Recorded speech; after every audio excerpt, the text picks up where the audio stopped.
chances of the Hindu newspaper, and we are going to take up the news of 29 August 2024. And the initial 1 minute we used to see which of the topics will be covered in the particular video, so that you can skip the video to see particular topics. And in the video itself we also discuss how it can be asked in the prelims and mains examination. Apart from this, I also discuss how these can be mentioned as an example in the mains. And we also mention in which particular exam it can be asked. The first editorial talks about the silent democratic backlash in the South Asia, and whatever happened recently in the Sri Lanka, Bangladesh, it has been discussed, and what is the basically democratic backlash due to which it has all happened in the Sri Lanka, Pakistan and the Bangladesh. And we will discuss what is the democratic differences between India and Pakistan. That is why we are able to basically maintain our democracy. And you can relate this article with the GS2 international relations. After that, there is a editorial on the focus on at trial. And in fact, we have discussed this many times, and we will try to revise whatever has been discussed earlier. It is talking about there is a need of the focus on the trial, because there are high under trials, and there is a rule of bail rather than a jail. And focus on trial, you can relate it with the GS2, where it can be asked about the criminal justice system, maybe police reforms or the prison reforms. After that, establishing carbon market. As you know, to reduce the pollution, there is a need of some carbon market to incentivize the people to basically reduce the carbon emissions.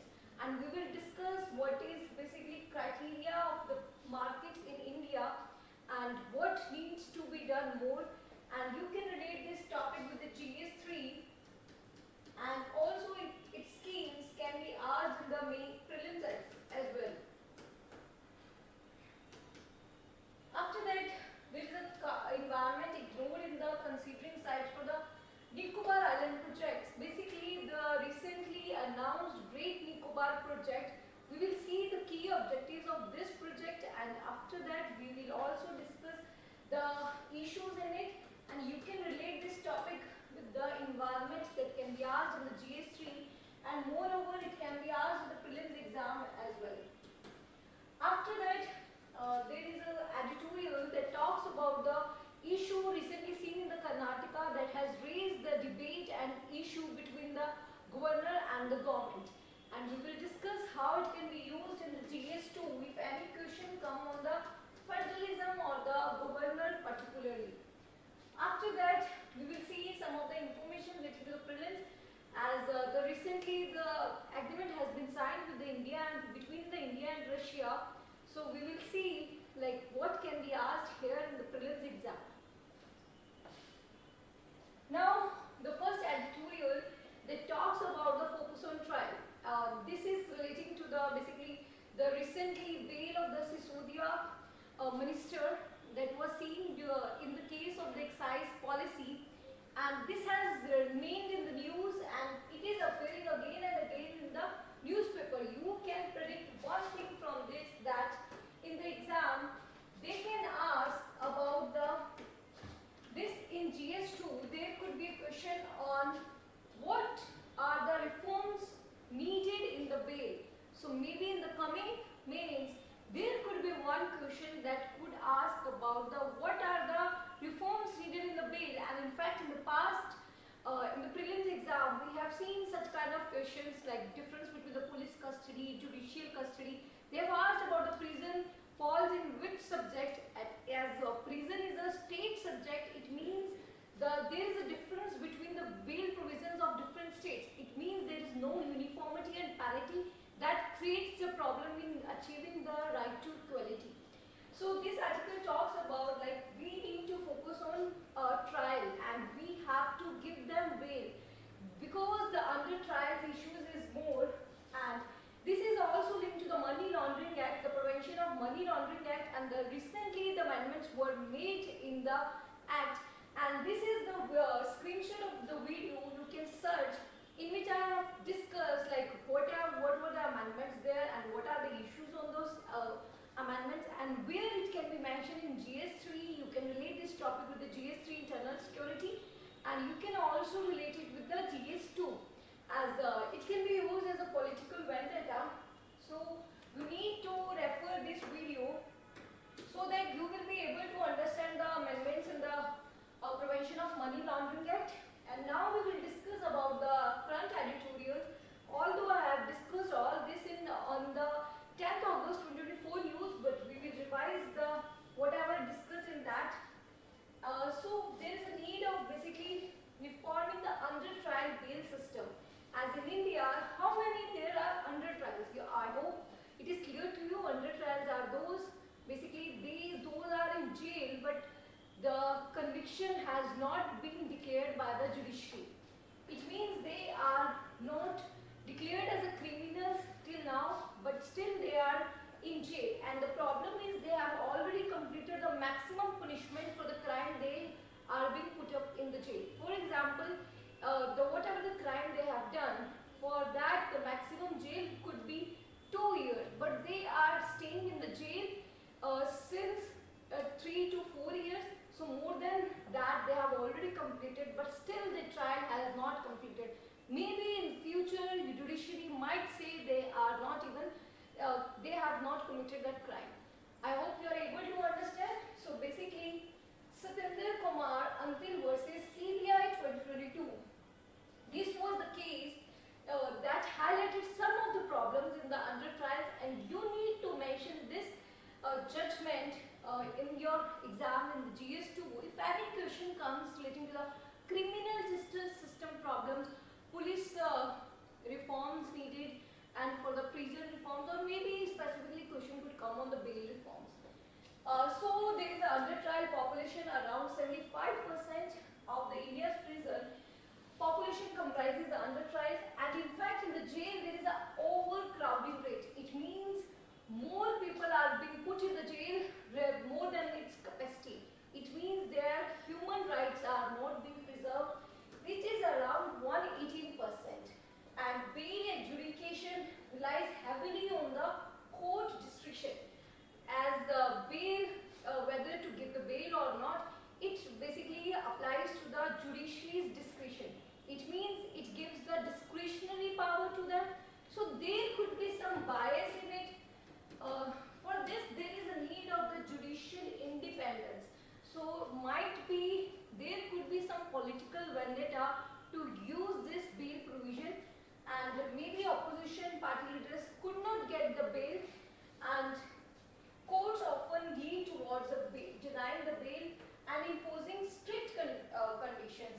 Courts frequently do not provide the reasons for the denied bail. In fact, even when the judge denies the bail, it does not even quote the reasons. So in the exam you can write one thing can be done, that is, at least if the bail is being denied, then the court or the judge must provide for the reasons for the denying bail. After that, there are concerns regarding the India's bail system. So the topic is being continued. There are lack of resources to raise the money. So basically the population staying in the under trials, they might be belonging to the vulnerable sections of the society. They could not afford those resources or the sureties. In fact, in the last 2 lectures we have also discussed, like, we can't deny the bail on the basis if someone is not able to give the surety. We have discussed that the family members of a particular person of the Gujarat were disabled, they could not come to the court as such. So in such kind of condition, just should consider the basically conditions of the person, and he should consider the problems of that, and he should not deny the bail on that part.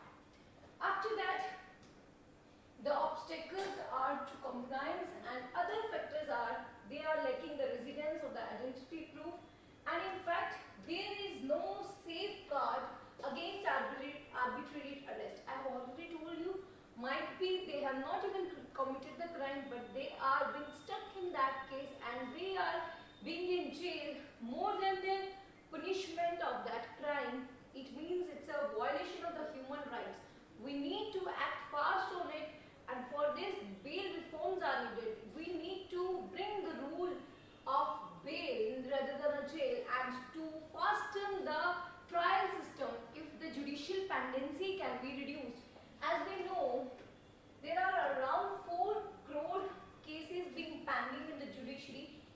highlights the problem of the judiciary.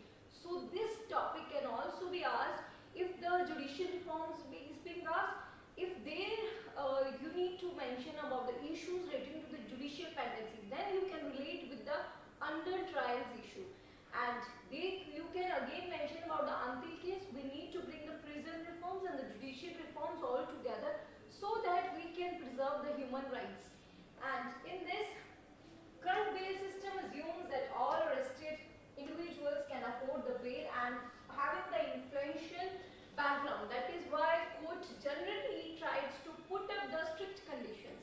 I hope the topic is clear to you and you can relate this topic with the GS3 as well. If the question comes with the money laundering, then you have to watch the particular video that I have shown as a screenshot. Moving to the next article, this is about silent democratic backlash in the South Asia. So basically, how the civil societies or the aware citizens come to establish the democracy again. We have seen in the case of the Sri Lanka, Pakistan and the Bangladesh. What happened? The anti-government movements were seen and the basically highest authorities of those particular countries have to basically resign, and this has removed, they have at least tried to remove the authority, and we have to see like what was the difference between the India and Pakistan. Why democracy actually endured in India but not in Pakistan. Although the particular editorial, if you will read, it might be basically against politically written editorial, but we have to strike those points that can be written in the exam, because you can't write against the ruling government or you can't write some controversial topics in the paper. So we will extract some of the points that can be related to your exam. So this article has highlighted why the democracy could be established in India. What was the difference between India and Pakistan, and you can also relate with the GS2 as a constitutional comparison between the countries has been mentioned, and this can help you to write better answer in GS2. And they might ask, so what is the difference between the India and Pakistan democracy? And in this, the recent developments in the Bangladesh, I have already told you, in the Sri Lanka, that has suggested the silent democratic backlash. While democracy endured in India, but Pakistan transgressed into the authoritarian regime. What were the reasons for the democracy endured in India? First is presence of the mass-based political party system. Actually, we have a mass-based political system. That means there is a multi-party system, and in this also we have included the masses into it. As in India, political parties are dominated by the middle class, and whereas in Pakistan, it is political parties are being dominated by the zamindars and the elites. So it means due to the mass-based political system and the multi-party system, as in Pakistan, there was only one strong, one-party system kind of scenario. It will always lead to the authoritarian. It means we need multi-party system. Maybe question could come, what is the advantages of the multi-party system? That helps in establishing the democracy better, and that only also help in preserving the rights of the human beings, in the citizens actually, because citizens are able to establish the accountability better if there is a multi-party system. Because if they will not fulfill their rights, next time they will not give the votes. So to establish the accountability of the democracy, there is a need of the mass-based political system, because those are the masses could actually understand the problems of the citizens, then only they will act. But in the Pakistan, the dominance is by the zamindars and elites.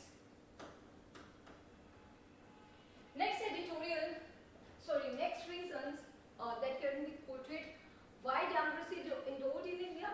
It's about the history of free and fair elections. Actually, elections are the most important feature of establishing the democracy. It means due to the free and fair elections, we are able to do that. In fact, in this, we have a paramount role of the Election Commission of India, which can basically build the largest democracy of the world. And our first elections are being example for the whole world.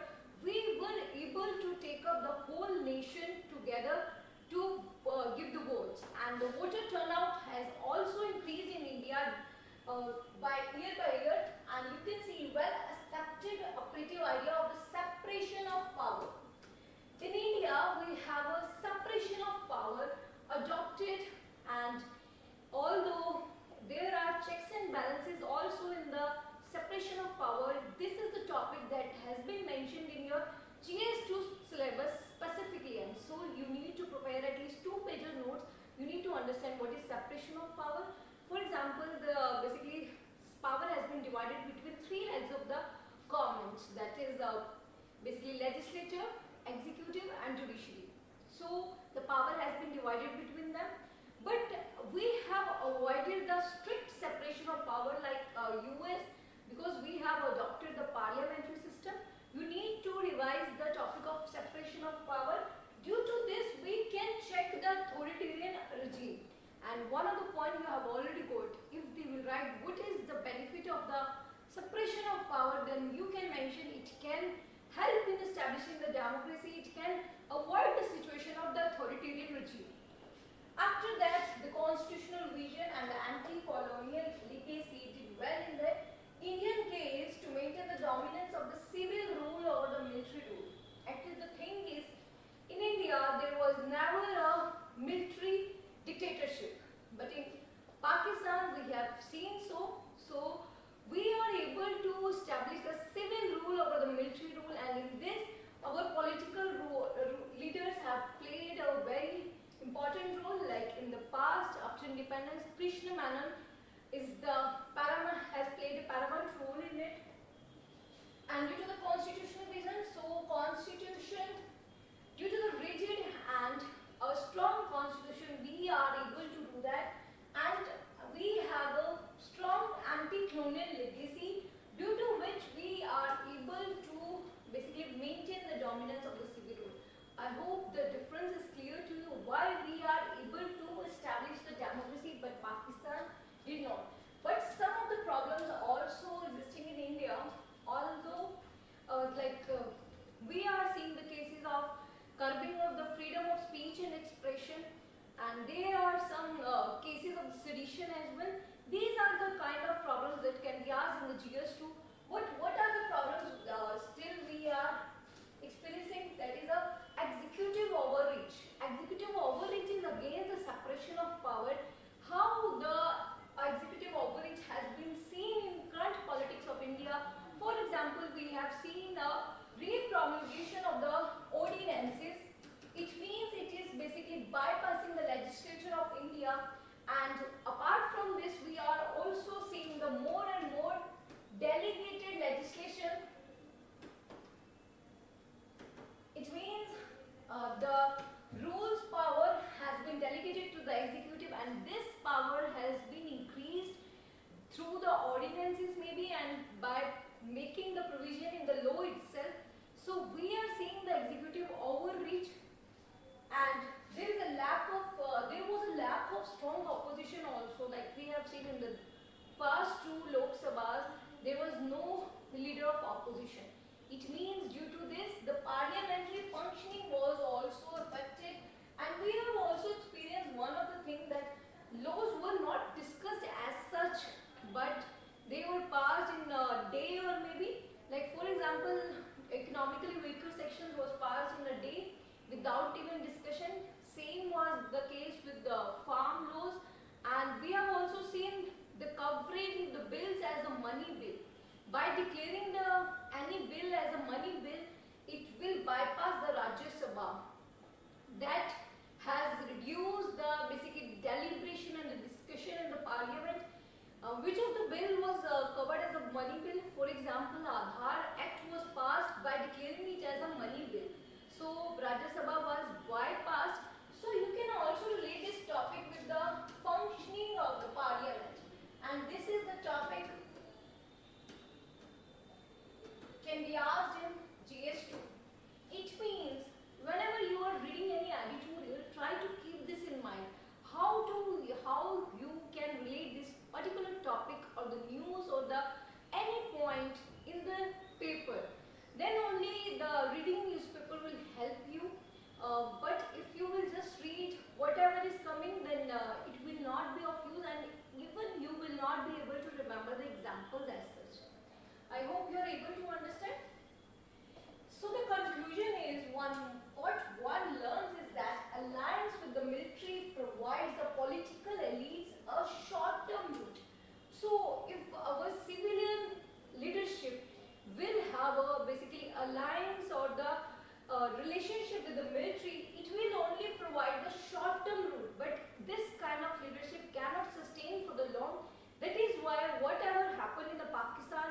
Sri Lanka or the Bangladesh, it is the reason that is why military has overpowered the civilian rule, and this was the particular case in the Pakistan, and but only at increased reputational cost as a more politically and a socially aware citizenry questions this alliance as well as the military political engineering. So basically, if it will happen, if the civilian leadership will make a relationship with the military leadership and then military dictatorship can happen, then what will happen? The social and aware citizenry will come into the picture to establish the democracy again, and it will try to remove the authoritarian regime.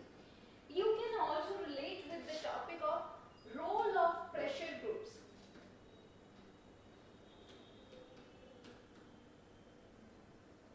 So in GS2, if any question comes on what is the role being prepared by the pressure groups, you can also write they also help in basically establishing the democracy. We have seen multiple cases in India itself, and in this you can see the social forces are seeking to reclaim their democratic space. This was seen in the emergency era 1975 when there was a basically 42nd Constitutional Amendment Act was brought. That is called to be the murder of the Constitution, in which most of the provisions were taking into the authoritarian regime, but with the 44th Constitutional Amendment, we were able to rectify that. In that also the civil society and the social forces has played paramount role, and currently also the amendments brought, and in fact the withdrawal of the farm laws is also an example of it. If anything will go against the democracy, then the social forces or the pressure groups will come into the picture and they will try to establish the democracy again. I hope you are able to understand to which of the topics you can relate. For this, obviously, you have to memorize the syllabus first. Try to see the GS2 syllabus today so that you can be able to relate your newspaper articles with that. Next editorial talks about the establishing a carbon market. So basically, how the carbon market could be established, we need to discuss that. But you need to first memorize one thing, that in India, currently we have a perform, achieve and trade mode. Although we will discuss the provisions of this particular scheme.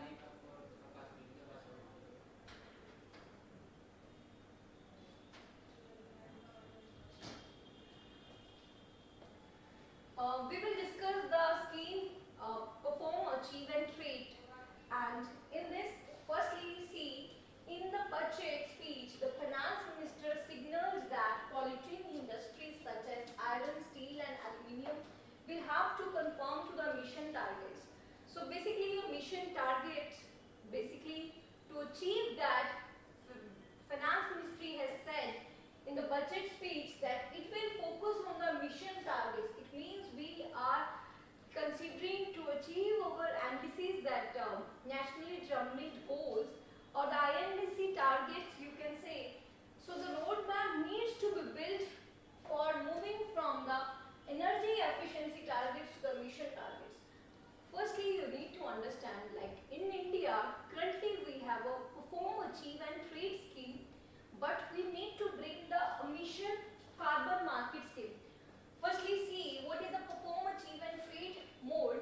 Actually, BE has brought this scheme in 2012, and in which we focus on the energy efficiency in the industry. So, if any industry is energy efficient, then they could get the certificates, energy saving certificates, and that can be traded in the market.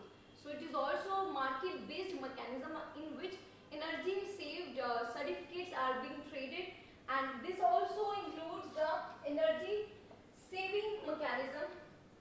So regulatory instrument reduces the specific energy consumption in energy intensive industries with an associated market-based mechanism to enhance the cost effectiveness through the certification of excess energy saving which can be traded. So firms that produces more steel than the other can use the more fuel but can still be more efficient, energy efficient. This is no restriction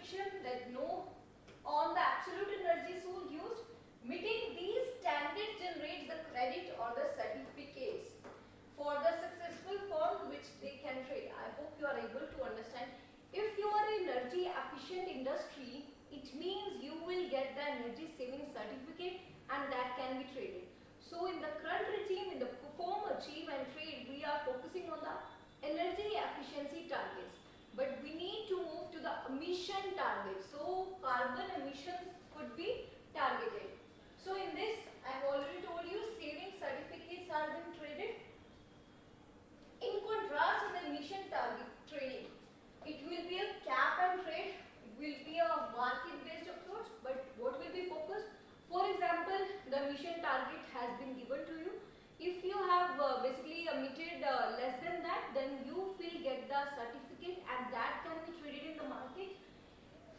And India, we have also joined the clean development mechanism of the Kyoto Protocol. In fact, in the past, in the prelims, they have already asked, clean development mechanism belongs to which of the protocol? Firstly, you need to read about the UNFCCC agreements, as the Kyoto Protocol was the important one, and after that there is a Paris Agreement. So whatever basically conference of parties in the UNFCCC, whatever will happen in the currently, you have to see that. And they have already asked about Kyoto Protocol that includes the clean development mechanism. Under this, basically projects being built in the developing countries for the climate mitigation. So developed countries are basically have to build some of the projects in the developing countries, then they will get some of the certificates for the trading. So this is also helping in emission reduction targets, and but the basically development of the emission reduction should be in the developing countries. So this is the clean development mechanism of the Kyoto Protocol. Further article says we can achieve the basically NDC's targets. You need to revise that. What are the nationally determined targets? And some of the targets have been mentioned by the editorial. First is to reduce the emission intensity. How much we need to reduce? By 45% of the 2005 levels, we need to reduce the emission intensity. Apart from this, 50% should be 50% energy should be coming from the non-fossil fuel based energy. And obviously for that you need international finance and the technology transfer. After this, so the way forward should be an example of the due diligence obligation is the NDCs. So basically, if we want to achieve the nationally determined basically targets, it can be act as a due diligence obligation. We should be seeing these targets to basically work upon the reduction in emission, and it is legitimate that India rearranges or improves upon existing PAD, that is a perform achieve trade reason. Rather we can basically reform or improve this particular scheme. Otherwise we can bring a new version of the carbon market mode, and we need to bring our own version instead of European Union emission trading system.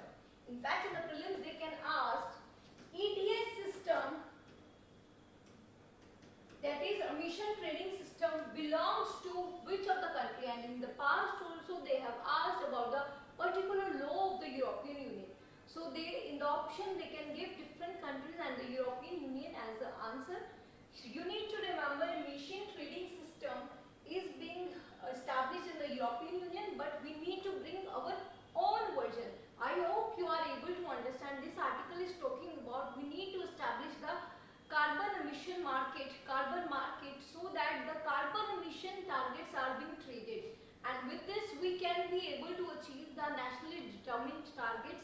NDCs, and two of the NDCs we have already seen in the particular slide, but you have to revise them all. And apart from this, we have seen the current regime belongs to the perform achieve trade that focuses on the energy efficiency targets. Next editorial talks about the governor versus government in the Karnataka. Whatever is happening in the Karnataka is a political news, although this is not so important because in UPSC they will not ask about what happened in the Karnataka.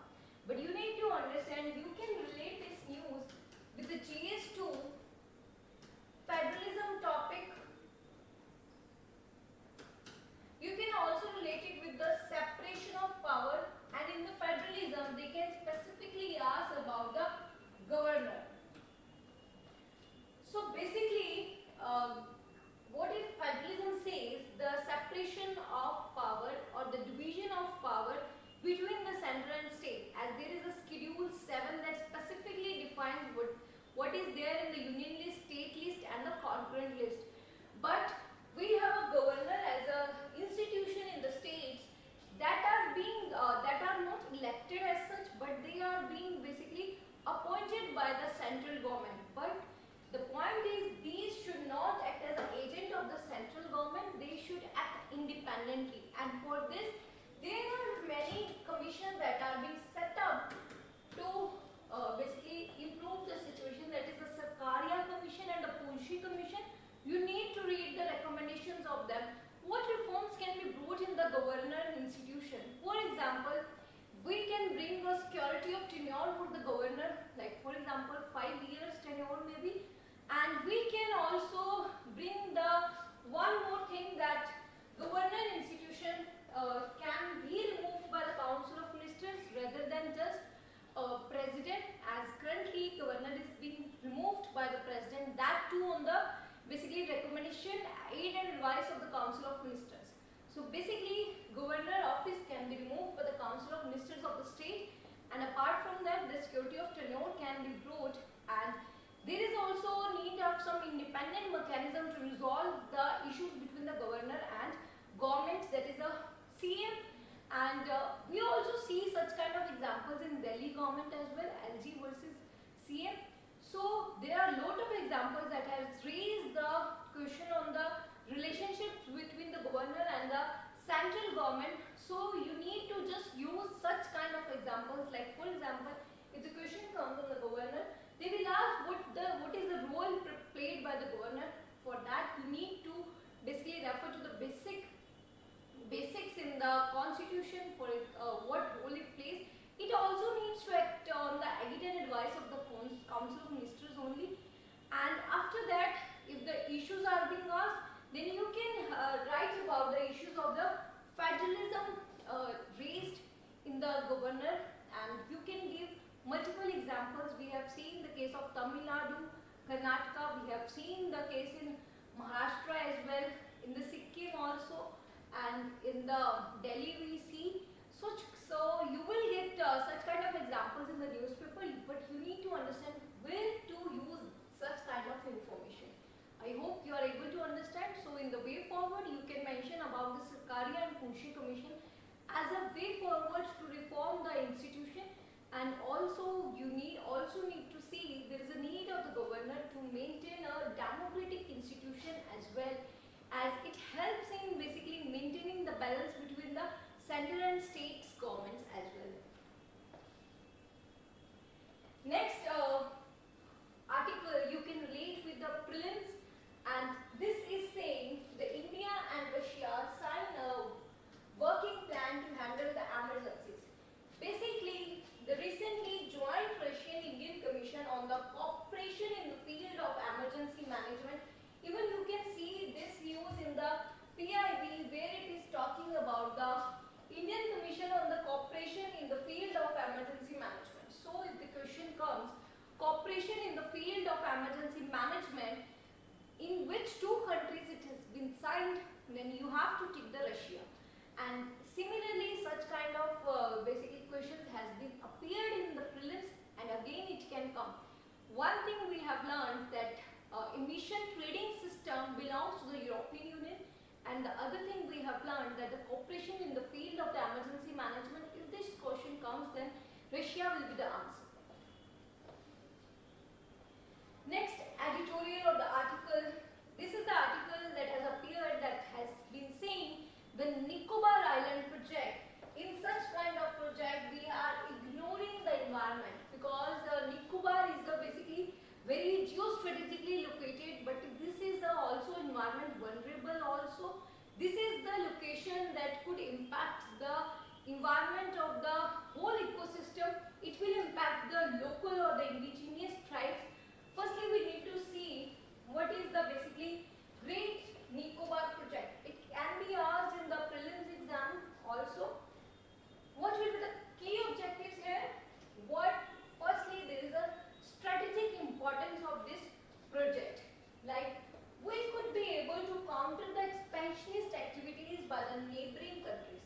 As we have seen the expansionist tendency of the China in the South China Sea as well, and similarly it is also expanding in the Indian Ocean. There is a string of pearls that belongs to the China and one belt, one road. Such kind of tendencies could create a strategic threat to the India. To counter these kind of things, we have brought this, and in fact, if in TS3 question comes on the internal security, what are the steps taken by the Indian government to preserve the marine securities? For the marine security, if any question comes, you can use this project as an example.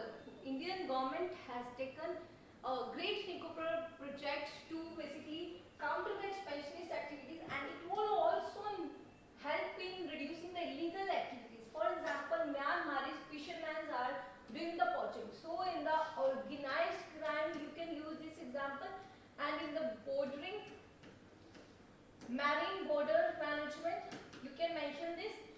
So it will help you as a mentioning as an example in the GS3 internal security.